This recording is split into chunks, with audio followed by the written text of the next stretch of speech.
I shall discuss with you few strategies on corporate reconstruction which a company use against hostile takeover. Few strategies I have already discussed with you. Now I am going to discuss further strategies against hostile takeover. तो आपने बात को बेटा ध्यान से समझना है। शाबाश। तो क्या स्ट्रेटजी एक कंपनी अडॉप्ट कर सकती है? आपको मैंने कई सारी स्ट्रेटजी समझाई हैं। किलर बी उसमें से एक थी। गोल्डन पैराशूट आपने समझा लास्ट सेशन में। आइए अब हम कुछ और स्ट्रेटजीज समझते हैं। शाबाश। गोल्डन पैराशूट तक हम कर चुके थे। सुपर मेजॉरिटी अमेंडमेंट हम करेंगे आज के सेशन में। ठीक है।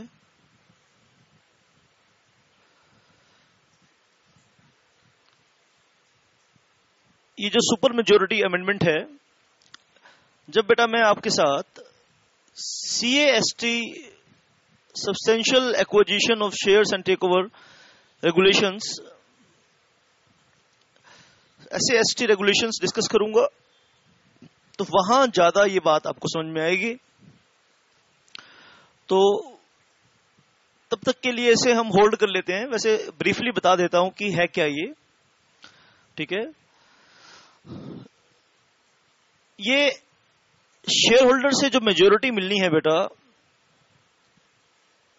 मान लीजिए कोई काम 51% शेयर होल्डिंग से हो सकता है, तो ये 51% को काटकर 80% कर देते हैं।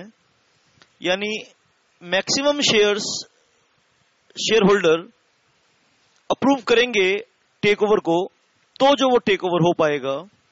और it is always difficult to acquire 80% majority rather to get 51% majority. This is also good strategy.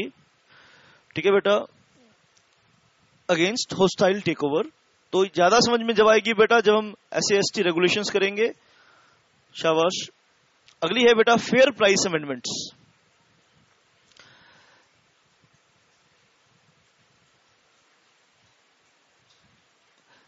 Fair price amendment में क्या है बेटा, जो टारगेट कंपनी है, शाबाश, वो अपने रूल्स में इस तरह से अमेंडमेंट कर लेती है कि रेडर कंपनी को उतना प्राइस देना पड़ेगा जितना हाईएस्ट बिड लगाएगा। तो उसको बोलते हैं बेटा फेयर प्राइस अमेंडमेंट। जब आप इन स्ट्रेटजीज को पढ़ रहे हैं तो एक बात आपको ध्यान देने की जरूरत है कि दीज आर नोट लॉज। ये स्ट्रेटजी किसी लॉ में नहीं लिखी हुई। ठीक है बेटा, इसलिए इंडिया में इनमें से भी कुछ अलाउ करेगा और हो सकता है कि कुछ इंडियन कंटेक्स्ट में ये रिलेवेंट ना हो, लेकिन दुनिया में होस्टाइल टेकओवर के अगेंस्ट जो स्ट्रेटजीज अडॉप्ट की जाती हैं वो मैं आपके साथ यहां पर डिस्कस कर रहा हूं। तो नेक्स्ट है फेयर प्राइस अमेंडमेंट। ठीक है बेटा, आइए इसको हम डिस्कस करेंगे। Fair price amendment. ठीक है बेटा, फेयर प्राइस अमेंडमेंट ये कहते हैं बेटा कि highest price paid by the bidder during a specified period. बात समझ में आई कि नहीं आई बेटा, कि इसमें जो प्राइस पे करना है रेडर कंपनी को। ठीक है बेटा, रेडर कंपनी को टारगेट कंपनी के शेयर्स परचेज करने के लिए जो प्राइस पे करना है, तो टारगेट कंपनी अपने फेयर प्राइस अमेंडमेंट को अमेंडमेंट कर लेती है और ये रिक्वायर्ड करती है कि जो हाईएस्ट बिडर होगा वो प्राइस रेडर कंपनी को पे करना पड़ेगा फॉर एक्विजिशन ऑफ शेयर्स। इससे क्या होगा बेटा, उसकी एक्विजिशन कॉस्ट बढ़ जाएगी। अगर उसकी एक्विजिशन कॉस्ट बढ़ जाएगी बेटा तो उसके लिए टेक ओवर करना मुश्किल हो जाएगा। ऑथराइजेशन ऑफ प्रेफर्ड स्टॉक, आइए इस चीज को डिस्कस करेंगे। Authorisation of preferred stock. The board of directors is authorised to create a new class of securities with special voting rights. This security, typically preferred stock, may be issued to a friendly party in a control contest. क्या मतलब है बेटा? Company ए मान लीजिए B को take over करना चाहती है, बी सी को प्रेफर्ड स्टॉक इशू कर देती है, ठीक है। ए बी को टेक ओवर करना चाहती है तो बी सी को प्रेफर्ड स्टॉक इशू कर देती है, जिससे क्या होगा, अगर ए बी को टेक ओवर करने में कामयाब भी हो जाती है तो सी को स्पेशल वोटिंग राइट मिल जाएंगे बी कंपनी में। तो इसीलिए टेक ओवर का मकसद क्या था कि ए कंपनी बी कंपनी के ऊपर कंट्रोल लेना चाहती है, ए कंपनी बी कंपनी के ऊपर कंट्रोल करना चाहती है, ये टेक ओवर का ऑब्जेक्टिव था। और अगर ए कंपनी मैक्सिमम शेयर एक्वायर करने के बावजूद बी कंपनी पर पूरा कंट्रोल एक्सरसाइज नहीं कर पाई तो उसका वो जो उसकी स्ट्रेटेजी थी वो फुटाइल हो जाएगी, वो बेकार हो जाएगी। तो इसीलिए ठीक है बेटा, बी कंपनी बचने के लिए क्या करेगी, सी कंपनी को प्रेफर्ड स्टॉक इशू कर देगी।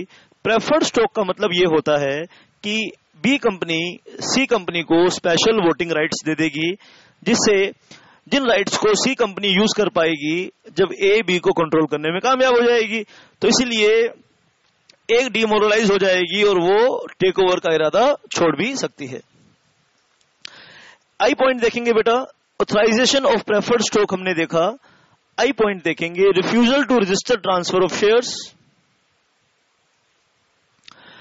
ठीक है बेटा, अब कंपनी क्या करेगी बेटा, शेयर ट्रांसफर को करने में रिफ्यूज कर देगी, मना कर देगी। ठीक है, जब शेयर ट्रांसफर करने से शेयर की ट्रांसफरेबिलिटी पे रोक लगा देगी बेटा टारगेट कंपनी। ठीक है बेटा, जो टारगेट कंपनी है वो अपने शेयर ट्रांसफरेबिलिटी पर रोक लगा देगी, जिससे शेयर ट्रांसफर ही नहीं हो पाएंगे। जब शेयर ट्रांसफर ही नहीं हो पाएंगे तो रेडर कंपनी शेयर एक्वायर करने में फेल हो जाएगी और ये टेक ओवर से बचने का एक तरीका है बेटा। जे पॉइंट है बेटा, पॉइजन पिल डिफेंस। ये पिल कर लीजिए बेटा, पॉइजन पिल डिफेंस।